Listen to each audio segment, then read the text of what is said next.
Vamos ahora con otro aragonés que representará a nuestra comunidad en una competición internacional. La última prueba de las series Rotax, que se disputó en Motorland, clasificó a los últimos 6 pilotos para las finales mundiales que se disputarán el mes que viene. El piloto aragonés Jesús Pérez Santander ha conseguido una plaza. Será su 6ª participación mundialista en los últimos 7 años. 13 títulos regionales acumula Jesús Pérez Santander, los 2 últimos durante este año, en el que también ha conseguido imponerse en la DD2 Master de la serie Rotax, una competición que nació en el 2010, fundamentalmente en las pistas aragonesas y que comparte pilotos con el Campeonato de Aragón.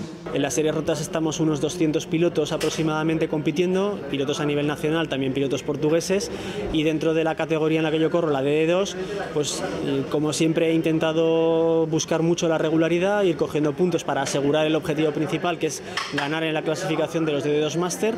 Este año, además de ganar en el campeonato regional, el veterano piloto aragonés ha conseguido imponerse entre los participantes de más de 32 años, en un certamen que cada año aumenta de nivel. El nivel es altísimo, en todas las categorías viene lo mejor del karting nacional, es un nivel totalmente equiparable a las pruebas del Campeonato de España oficial. El título de la serie Rotax le permite acudir a su 6º mundial, se celebrará en Portugal el próximo mes de noviembre.